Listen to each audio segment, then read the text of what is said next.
The biggest problem is there's virtually no control over it. There's no limits on it. Police departments use this stuff however they want. There has to be limits put on this stuff, or we're going to find ourselves in a place we're never going to be able to get out of. You're listening to the Corbett Report. Welcome, friends. James Corbett here at CorbettReport.com in a conversation that is being recorded on the 7th of January 2020. And welcome back to the podcast for another year. And in the hope of starting this year off on something of a positive note, I do have a good conversation lined up for you with a great guest that you will be familiar with if you are familiar with the Corbett Report archives, because he has been on the Corbett Report several times in the past, mostly to talk about nullifying the NSA, a very interesting and important idea that I think it would behoove you to familiarize or refamiliarize yourself with. So if you are not familiar with that, I will put the links to those previous conversations in the show notes for today's conversation. We are talking, of course, to Michael Maharrey of the 10th Amendment Center. He has a blog there that I've been following recently on a very specific issue that we're going to be talking about today, namely facial recognition surveillance technology and the pushback against it. Thus, the positive note that we can start the new year off on, hopefully. Michael, thank you very much for joining us today. Thanks for coming back on the program. Yeah, as always, thanks for having me on. It's it's interesting because, like you said, we talked about NSA in previous episodes of the show, and the facial recognition issue is kind of a microcosm of the broader surveillance issue, and it actually ties into the NSA, and some of the things that are going on at the state and local level would actually have some impact at the federal level if people will pay attention to what's going on at that level. So I'm interested and excited about talking about this specific issue. Yeah, well, so am I. So let's start putting it out on the table for people. And in the show notes, I'm going to link up a bunch of your recent posts on your 10th Amendment Center blog that you've had on this subject, including Alameda, California takes first steps towards banning facial recognition. Now in effect, California law bans facial recognition on police body cameras. 3 and counting, Northampton, Massachusetts passes facial recognition ban. And San Diego shuts down massive facial recognition system to comply with new California law. So lots of movement happening on this front around this facial recognition technology. But before we get into the specifics of these different bans that are going into place, let's talk about the idea in general of facial recognition, because as we just talked about off air before we started rolling here, this is an important issue that I think is kind of sneaking up on people. I don't know if people are aware of just how pervasive facial recognition technology is becoming and what the implications of that are. So let's talk about this issue a little bit. Yeah, it's a good example of what you get as the surveillance state expands, mission creep, so to speak. And it kind of started years ago with cameras. We started seeing cameras everywhere, and people were mostly not concerned about that. And then we realized that, the computer technology would allow these cameras to track you from place to place and maybe essentially cyber follow you. And now we've gotten to the point with facial recognition technology that government agents can actually follow you and identify you from camera to camera to camera, record that data, keep where you've been, what you've been doing, log all of this information about you, pick you out of a crowd if they decide they want to look for you. And people, you start talking like that, people say, well, Mike, you're paranoid and nobody's going to do that. Well, this is exactly what's going on in China right now. And I think to a lesser degree, it's also going on here in the United States. And it's interesting because a lot of times this stuff is used secretly. And the problem with it, again, is it's so invasive. There are virtually no limits on it. And it's one of these things that, you can find out more about following a person's location than you can reading their emails or listening to their phone calls. And most people would be completely freaked out, if they knew that the government was reading their emails.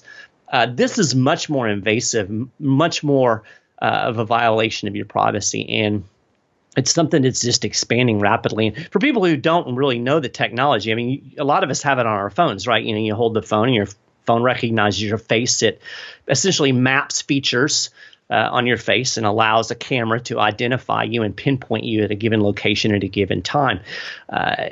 Beyond the privacy violations, another big problem with it is it doesn't really work very well, particularly for minorities, Black, Hispanic, those darker complected people, it doesn't tend to read as well. They actually did a thing out in Northern California where they ran a bunch of state legislators who were African American through the system and tagged a bunch of them as criminals, not them, but of different criminals, because it just can't read those features. So, a lot of problems with this technology, and it's one of those things, again, that, people tend to kind of just blow off because, well, it's not a problem for me. I don't really care. You don't care until you really start to recognize the invasiveness of this. And the people who care now are immigrants, and people who are political activists, Black Lives Matter, people who are doing things that the government doesn't particularly like. They're being traced with this technology. And so, it's easy to say, well, it doesn't matter to me. But, that moment that you start becoming an gun control advocate or whatever political issue it might be, you may quickly find that it does matter to you. That's exactly right. And of course, as you point out there, we do run into the risk of falling into the trap of simply critiquing the technology itself. It's not accurate enough, as if the real basis for this is, if only it were more accurate. No, of course, that's not what this is about. And you do gesture to that in your writing, for example, pointing out something called the Perpetual Lineup report that was put out a few years ago. Tell people about that. Well, yeah, that's the thing where it really starts to get creepy. We can talk about, government agencies, police departments have this technology, and people will think, oh, well, they just use it to find bad guys. It's no big deal. But they're actually using this technology and creating a massive federal national database that utilizes state, local, and federal resources. It actually pulls photos from Department of Motor Vehicles in a number of states. So in effect, it does put you in this perpetual lineup. It makes you essentially always a suspect. And the biometric database, and when I say biometric, this would include other types of things like there's voice recognition. There's technology now that can read your stride and your gait and identify you. That are starting to come up with software programs that purport to be able to tell if you're a threat, by various body motions or mannerisms. That stuff is crazy creepy, Again, it's putting you in a perpetual lineup. It's making you a suspect from the moment you walk out your door, tracking you, logging you, and, the potential, a good stutter there, the potential for a tyrant to utilize this technology to control the population is already exists. I mean, we've had technology since 1974 when the Church Committee, Frank Church, who is a senator, said that even at that time, the surveillance state in America was big enough and powerful enough to allow somebody to exercise total tyranny. Think about that, 1974. And here we are in 2020, and we have all of this technology. And again, the biggest problem is there's virtually no control over it. There's no limits on it. Police departments use this stuff however they want. There has to be limits put on this stuff, or we're going to find ourselves in a place where they're going to be able to get out of. Exactly right. And I think something that puts that in people's face for people who are unwilling to look at this issue is to see the way this issue is treated in the mainstream press regarding the facial recognition infrastructure that's going into place in China, where it is presented as this big tyrannical big brother threat, and look at the persistent surveillance. But it's completely elided that, a lot of the same technology is in place right now in the United States and elsewhere in the Western world. Yeah, they won't use it bad here. Which is extremely naive to be, I think, even gracious about it, because the surveillance technology that has existed has been used. Ask people that were in the anti-war movement in the 60s. They tracked and spied on Martin Luther King. We know for a fact that government used government facilities to target people in the Tea Party movement. So, and with facial recognition, we actually know for a fact, and this is the first time that we've really put together the way that the local police and the federal government work together to operate in this technology and gather information. One of the free speech free speech rallies in Berkeley, California not long ago. The Fusion Center there in Northern California cooperated with the Berkeley police to put facial recognition on cameras and record people who are at this protest, both, they call them right-wing protesters and Antifa, whatever label you want to put on it. People that were at this protest were tracked with facial recognition, and this information was stored in a federal Fusion Center, which means it's basically a federal database that's can be accessed all over the country and probably all over the world, to be honest with you. All right, well, let's switch tracks a little bit to some of the progress and potentially hopeful things that we've been seeing in recent weeks that you've been writing about diligently at the 10th Amendment Center blog. Again, all of these posts will be linked up in the show notes for this conversation, so please go and take a read through them, and you'll start to see that a lot of this is centering around San Diego and California, but also, as you point out, in New Hampshire. Sorry, not New Hampshire, Massachusetts. Also, Portland, Oregon, as you say, is looking at considering similar bans. So this is starting to catch on. Talk about the legislative bans that are coming into place regarding this technology. Right. So, as I mentioned before, so much of this technology is used without any type of limits whatsoever. And a lot of people are recognizing that this is a problem. And what we're seeing right now are a number of communities, as you mentioned, primarily concentrated in California, Massachusetts, but also in some other areas as well, that are saying, we're not going to allow this technology to be used, at least for the time being, until we get some parameters around it, until we get a grip on how it can be used effectively without violating people's privacy, without violating the Fourth Amendment. California, like I said, has been it was kind of the place where it really got started. And it's interesting if you look at what is driving the movement, this local and state effort. It's primarily in places where there are large coalitions of people working together to stop it, oftentimes with very divergent political ideologies, particularly in California, a very broad-based coalition of folks that's pushing for limits on not just facial recognition, but surveillance in general. And, it's libertarian groups, it's far left groups, it's conservative groups that are all concerned about privacy, that have set aside these other issues and said, you know what, we're going to work together on this because this is an issue that we all care about and we feel like there should be limits on this power. So, it shows the importance of cross-party line type of coalitions, which I think is very important when you get into political activism. But like I said, right now what we're seeing is a lot of outright bans. A lot of these are temporary, so they'll sunset at some point, but at least puts halt on things for now and will create a situation where we can say, okay, how can this technology be used? How can we protect people's privacy? How can we make sure that this data is not being stored in huge databases for anybody to access whenever they want to and track folks? What type of limits are we going to put on this technology? So very, very important. And this is an example of how work at the state and local level can impact the federal surveillance state. We talked about the Perpetual Lineup.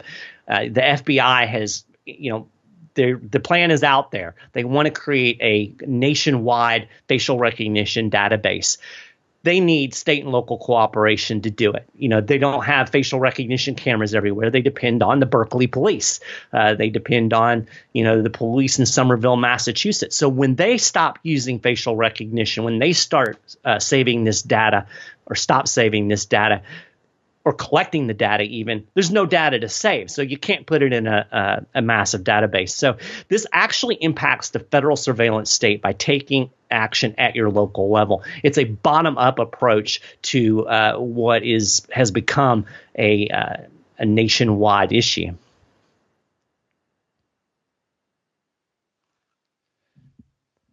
I've lost your sound. Sorry, I had my mute on. I've only been doing this for 13 years? Oh, no. I mean, you can't expect me to be a pro at this. As I was saying, yes, this connects back into the nullify the NSA idea, as you were saying at the beginning of this conversation, because in that same way, a bottom-up approach, the NSA relies on, for example, the Utah infrastructure, the energy infrastructure, water infrastructure to cool and power its facilities in order to create its massive database of information on the American public, same for the federal agencies relying on all these different state and local law enforcement to provide all the details of these cameras to them. Exactly. In a sense, it speaks to the power of the local activists at local level really being able to direct the federal, because so much of the federal government's power comes from cooperation and going along with the system by the local and state governments, right? Yes, you hit the nail on the head. The federal government depends on state and local action for almost everything that it does. And in fact, if you remember, this has been a number of years ago, but I think it was like 2013. It was one of the government shutdowns. And one of the association of states, they actually put out an email and said, the federal government uses the states for almost everything. And so this gives us tremendous amount of power at the state and local level, because if the state and local actors aren't acting, then a lot of stuff doesn't get done. Like I said, if these local police departments aren't collecting facial recognition information and storing it in a database, there's nothing for the federal government, there's nothing for the FBI to access. And it's the same with all of the surveillance technology. We can talk about the Stingray devices that can sweep up cell phone communications, or putting warrant limits on when state and local police can get into the cloud and collect data and information, or automatic license plate readers, which very similar to the facial recognition. These license plate readers can pinpoint you at a given place and create a map of every place that you've been. So all of these technologies, if they are limited at the state and local level, prevents data from being dumped into these massive federal databases that exist. And, I'm not just being paranoid or making these things up. You can go look up fusion centers, look up the ISM, it's called ISE, Information Sharing Environment. These are federal networks that they put together for this type of information sharing back and forth between state and local governments and the federal government. So shut that stuff down at the state and local level. If there's no data to share, there's no data being loaded into these federal databases, and we're having a much broader impact than just your local community.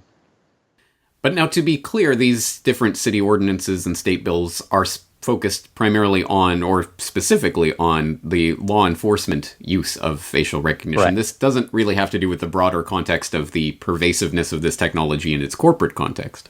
Right. That's very true.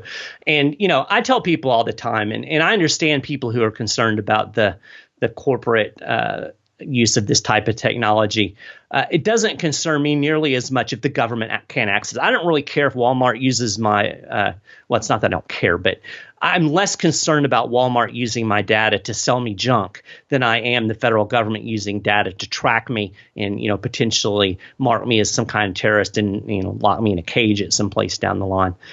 So to me, the first step, limit the collection at the state and local level. And when you do that, the thing that's crazy about it, and of course you're going to go down a wormhole here that we don't have time to really talk about, but police departments use these Amazon databases and the Ring doorbells and all of these things. Government agencies are accessing all of this stuff. So when you put limits on it at the government level, it stops that right in its tracks. The way these ordinances are worded, it's not just that the police can't use the technology, they're not allowed to gather it from outside sources either. So you're slamming the door on that. I'm not an expert in the corporate aspect of it, and that would be, to me, that would be a step down the road, because like I said, to me, the biggest concern is government using this, because government has guns and can lock me in a cage. So you can confirm that these different bans also include the prohibiting of using the information collected from third-party sources? Yeah, absolutely. That's important. Yeah, absolutely. Yeah. The way they're worded basically is that you can't use the technology and you can't use information that has been gathered using this technology. Or they use the word obtain, and obtain is a very important word in legal language because it bars them from obtaining. So that's a positive. And we always look for that when we're doing any type of surveillance related legislation, whether it be ALPRs or Stingrays. We also not only don't want them using the technology, we don't want them obtaining this information from other sources.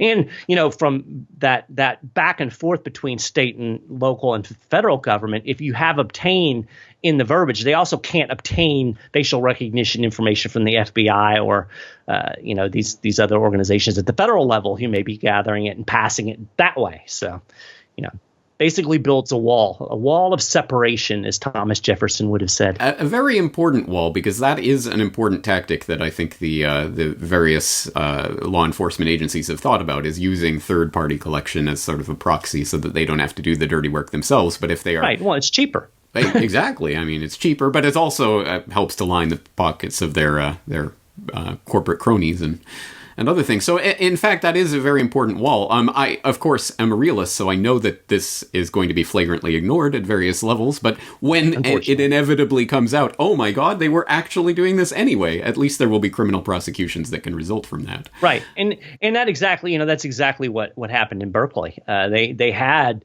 an ordinance on the books that prevented the use of this type of technology without local government approval, and the local government never approved it. They kind of bypassed that by going to the feds, and it was much more impactful when that was discovered because the ordinance was on the books. So, I'm with you. I'm not naive enough to think that this is going to stop it in its tracks. But, these are the steps that we can take to exercise some control over what's going on and to, start driving a wedge into the surveillance state.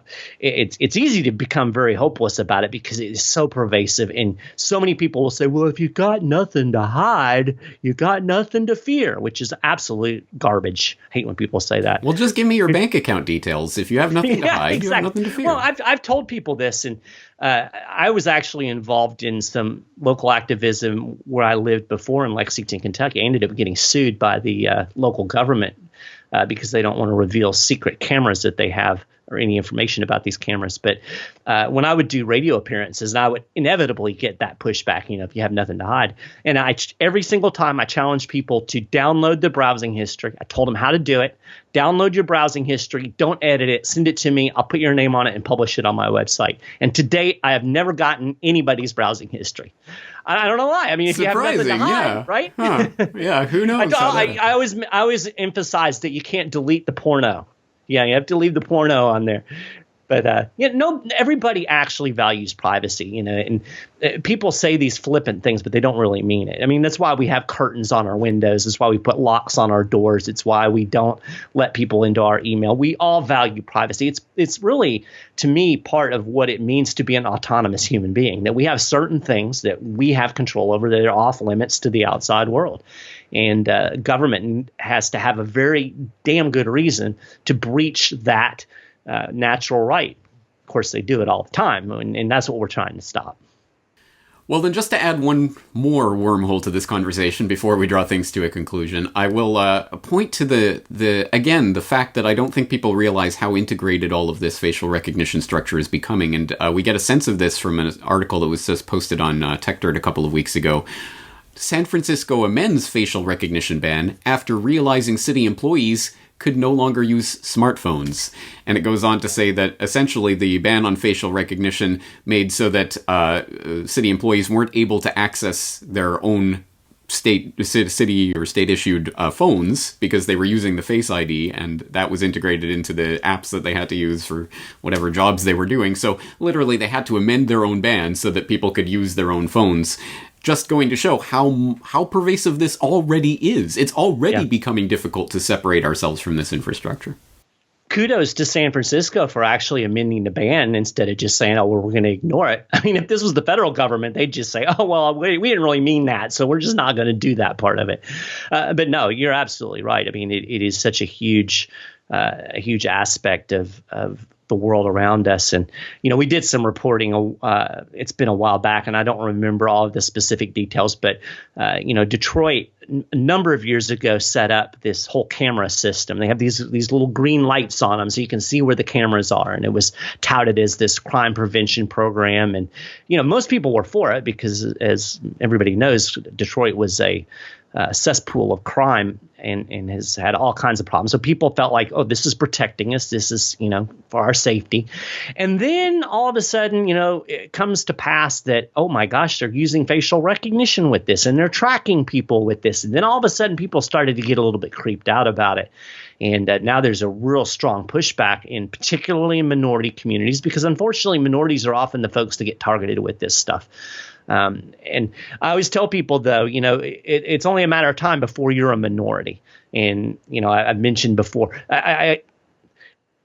oddly, people on the left tend to get it sometimes better than people on the right. People on the right tend to trust the police and trust the government. And folks on the left maybe have a little bit more experience where they don't quite have that trust in the government institutions. But, I tell people on the right, think about gun control. The surveillance state is going to be an integral part of any kind of gun control that ever comes down the pike. That's how they're going to track you. They're going to put their little license plate reader or their facial recognition camera outside the gun show, and they're going to record you, and they're going to put you in a database. And they're probably already doing it, truth be known. And that's how they're going to do gun confiscation, because they're going to know that you have a gun because they've been tracking your license plate and your phone and all of these types of things. So, whether you're on the left or the right, you have things to be concerned about with this type of technology where it can be seriously used against you in a way that would be very detrimental to your liberty. Well, I come at this as a Canadian in Japan who has never lived or grown up in an environment that at least gave lip service to the idea of freedom from government and privacy and all of that. Those fundamentally American ideals, or at least what is sold as the sort of American ideals. I never grew up with that. I grew up with the socialist Canadian conditioning that the government is there to love you and all of that nonsense that I had to break out of over a period of time. So it is a shame to watch as, unfortunately, so much of the American public seems to be duped or lulled into this sense that, don't worry, it's just a picture. What does it matter? And starting to lose that very visceral sense that the government, it should be treated as the enemy, that they are this invading force, and you let them in to the house at your own expense. And this is something that people have fought and died for in the past, and has been an extremely important part of the history of certainly America and many other places. And people forget that history at their own detriment.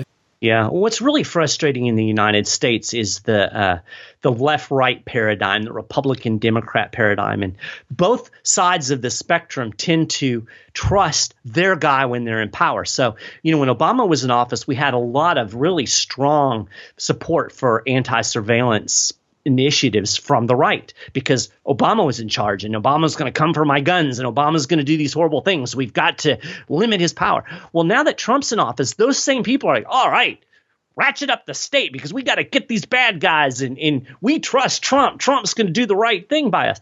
And it's like, do you not remember 3 years ago? and do you not realize that Trump's not always going to be the president and that every bit of power that you give him now passes on to whoever's in office next? And that's the thing I tell people Hillary all the time. 2024, guys. You're giving her the power. It's the next most important election of our lifetime. But, no matter who, the power is the problem, not the individuals in office. They're going to come and go. If we continue to allow power to expand, then the next guy or next gal is going to have that power. And, somebody said this, I think it's kind of funny, but it makes the point, you don't want to give power to the government that you wouldn't want your ex-wife to have. And I think, that I have an ex-wife. That makes sense to me. There are things that I wouldn't want her to be able to do to me. And the point being is that, again, you can't trust that the person that you trust is always going to be in power. They're not. At some point, the other party is going to be in. They're going to have every bit of power that you let loose today. I think the left learned that. But they haven't learned it. But they should have learned it when Trump was elected, because then all of a sudden, all this stuff that Obama was doing, that now Trump has control of this. Oh my gosh! So to me, limit the power. That is also frustrating to watch. But and then I want to go one step beyond that. Actually, both left and right are really just oh well. I guess I won't break through that barrier quite yet. You're going to say two sides of the same coin. Yes, I am, because they are statist and they are essentially trying to control you and your life when they should not. Absolutely true. Yep. Anyway, there's about this much difference. We'll take it one step at a time. We'll lead people towards that. But let's talk about the work that you do at the 10th Amendment Center along these very lines. Yeah, so I encourage people to check out what we're doing, 10thamendmentcenter.com. It's all spelled out. Particularly go to the blog.10thamendmentcenter.com. This time of year, you're going to start seeing a lot of bills introduced at the state level that are designed to limit federal power in some way. Not just surveillance. It's just one of the many issues that we deal with. We've got legislation that deals with firearms. We've got legislation that deals with healthcare, legislation that deals with sound money, of course, surveillance, marijuana, hemp. We've got some folks that are doing some stuff in terms of FDA and EPA, environmental and food and drug. And so what we're doing is we're working at the state and local level to basically stop enforcement of these unconstitutional and draconian federal laws and federal acts and federal programs, quit enforcing them at the state and local level, which is perfectly legal, by the way. And by so doing, make it much more difficult for the federal government to continue to enforce these laws. We've seen it work beautifully in the realm of hemp. Folks in Canada were much smarter about that. You guys have been importing hemp to us for decades. So we've seen this bottom-up action work. We can apply the hemp and marijuana model to virtually any issue. And if you go over there to blog.10thamendmentcenter.com, you'll see all of the various issues and what we're doing. We've even got a bill that's really, I think, is one of the things I'm most excited about this year that would prohibit a state from allowing their National Guard troops to deploy into a foreign war zone without an official declaration of war. It's a way to actually deal with the warfare state at the state level, because governors have some control over their National Guard troops. There's supposed to be a declaration of war. Congress hasn't done that since World War II.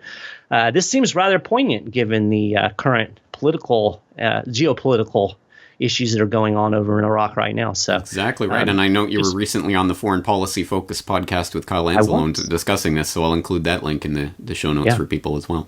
Excellent. Lots of great work going on there. I hope people will be keeping track of everything you're doing. I'll be doing the same, and hopefully we can have you on for updates on these issues in the future. Yeah, definitely keep me up to date. I'll keep you up to date, but you keep me in mind. We'll keep each other up to date. Yeah, exactly. And then we'll keep the audience up to date. All right. Absolutely. That's the goal. Let's leave it there for now. Thank you so much for coming on today. Thanks for having me, man.